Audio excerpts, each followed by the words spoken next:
In this episode of All Muzz's Adventures, we continue to travel around Kakadu National Park, checking out the amazement that exists in this truly special place. Man's wisdom with a cheeky grin. Outback mishaps, let the fun begin. Through the gum trees and the desert sand, Muzz keeps rolling through this wide, wide land. Muzz on the move, come join the ride. Australia's calling, let's explore the wide. From the city to the bush, it's all in view. Muzz in his caravan, making dreams come true.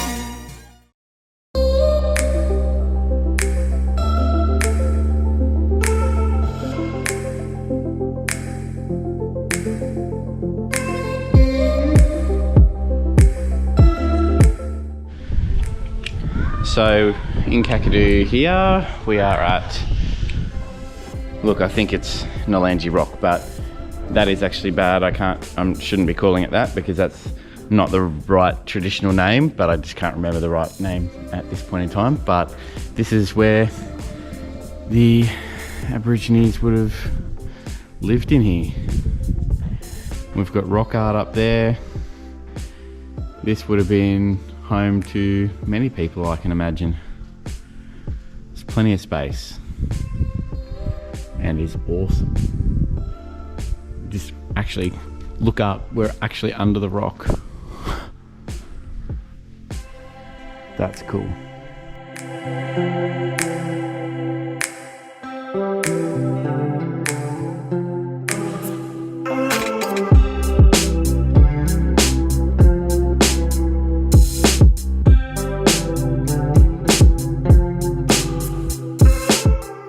Kakadu is home to some of Australia's finest Indigenous rock art. We only ever photographed or videoed rock art that we were given permission to do so. Please be respectful to the traditional owners by not filming or taking photos of artwork that they request you do not.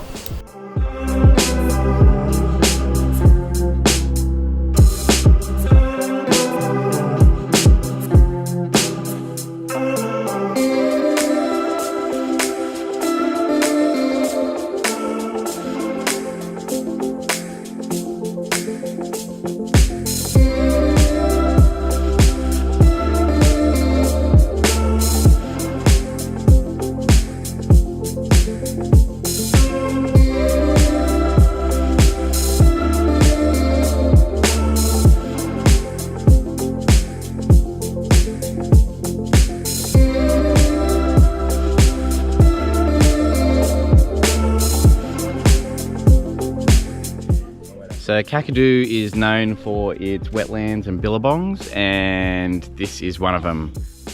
Don't know its name, just like everything here, I don't know their names.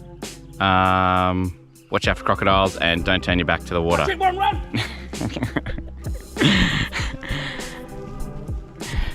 I don't know whether should I be running right now?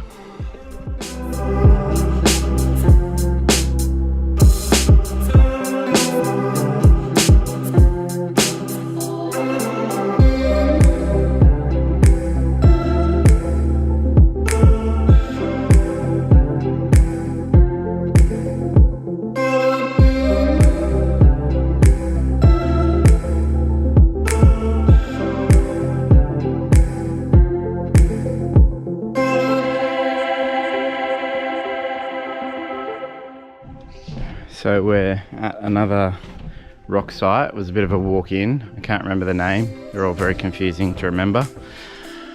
But in this one, we've got paintings of sailing ships. So, as they say, these paintings are recent because that's from like the 1850s when Indigenous people in the area came back here after seeing European sailing ships off the coast of Arnhem Land. So that's pretty cool. There's lots of stuff in here and talks about these big dudes that live in caves and eat people's flesh, but they're invisible to normal people. So very interesting, very cool, nice cave-like environment. Quiet. Spectacular scenery.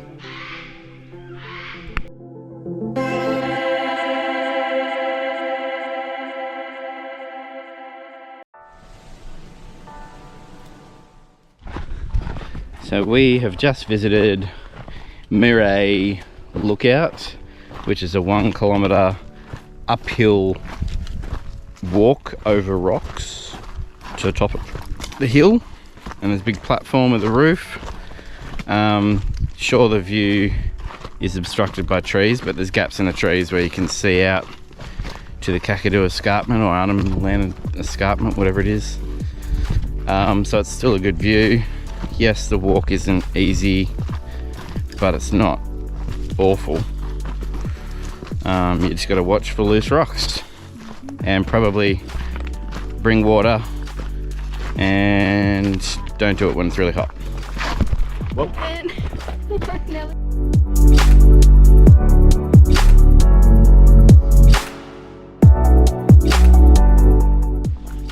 Next stop on tour to Kakadu is Jim Billabong. So I assume it's all to do with Jim Waterfalls, which is apparently not flowing, it's dry and is a nightmare to get into. Anyway, we're in the heart of croc country. We're at the boat ramp, so you can take a boat out there and go fishing, but I won't be dipping my toes in the water. But it does look nice. It looks just like crocodile safety things, huh?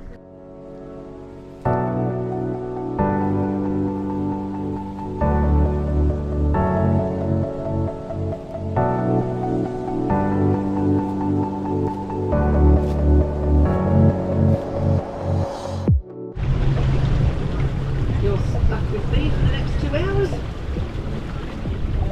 Sorry about that. Referred to as the main vein of Kakadu that supports so much life, both plant and animal, and human.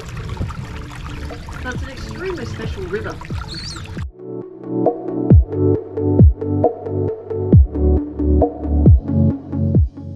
While staying in Kakadu National Park, we stayed at Kawinda Lodge, right next to Yellow Water, and it is a convenient location for all attractions in Kakadu.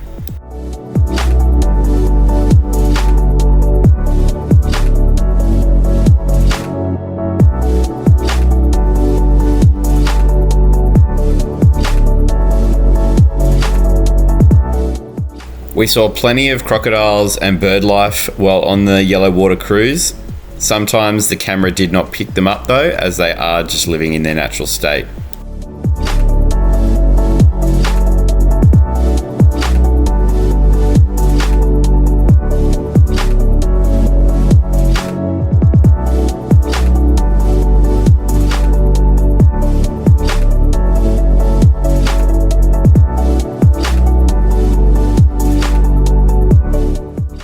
Now he is actually alive because he wasn't there this morning. We know that he moves around. He's been seen fishing, so he can move from it for himself, but you would honestly look at that and go, somebody really needs to poke that and check.